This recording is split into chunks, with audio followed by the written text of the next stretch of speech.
The Cop26 climate change summit in Glasgow promises to be one of the most important fortnights in Boris Johnson's premiership. It threatens to make or break his reputation for leadership on the world stage as nations thrash out their plans to curb climate change. He's admitted his nerves about the gathering, conceding in recent days that it's touch and go whether it will achieve its key goals.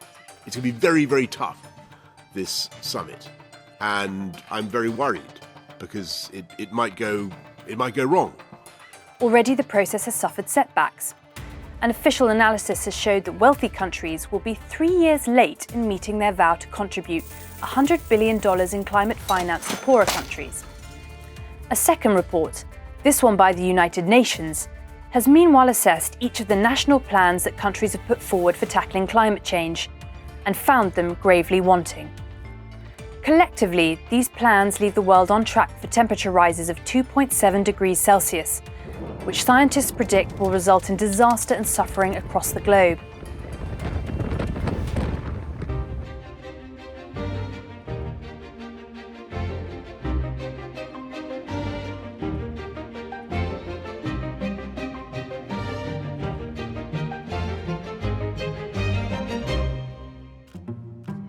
So far, the Prime Minister has brought his characteristically colourful personality to bear on the issue of global warming, exhorting leaders to grow up and insisting Kermit the Frog was wrong to say it isn't easy being green.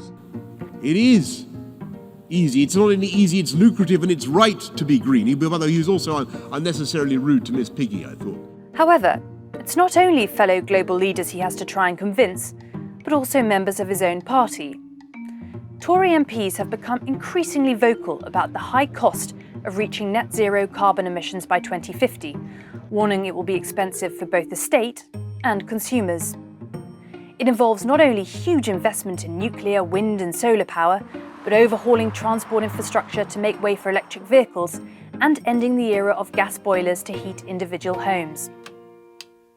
The green agenda is certainly a concern that has troubled the Chancellor Rishi Sunak, who made absolutely sure to publish a Treasury analysis of the government's net zero plan alongside the central blueprint this month.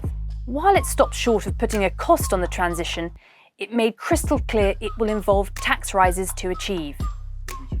An array of Tory backbenchers are now demanding greater transparency about the cost too, and the funding of all these measures. Craig McKinley and Steve Baker have become leading lights in the Net Zero Scrutiny Group, a caucus that now boasts around 40 Conservative MPs. Their message is simple and chilling. Ministers plan to make the public poorer and colder. They also caution that Britain is bearing far too high a burden for carbon emission reduction compared with comparable nations.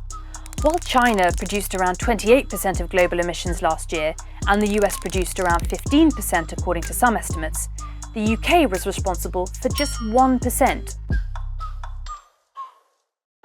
So far, the refusal of Xi Jinping, President of China, and Vladimir Putin, President of Russia, to attend the summit in person, as well as question marks about the attendance of leaders from Brazil, South Africa and other high-polluting nations, puts the prospect in jeopardy.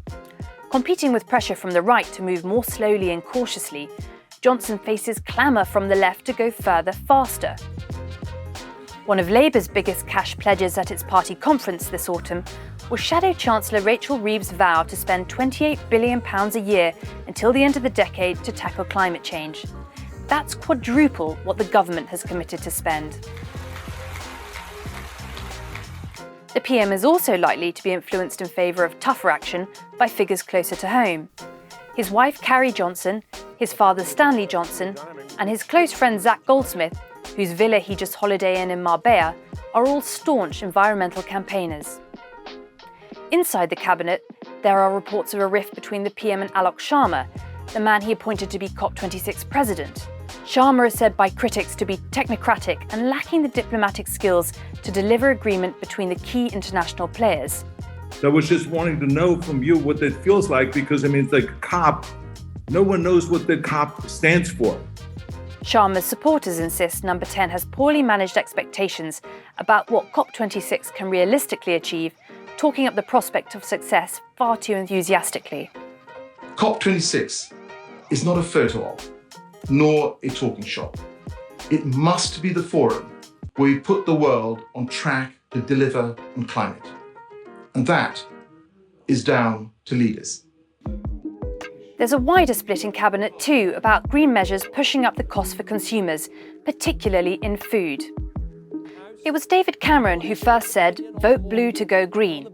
But it's fallen to Boris Johnson to be the Conservative Prime Minister, having to put into action many of these climate-saving measures.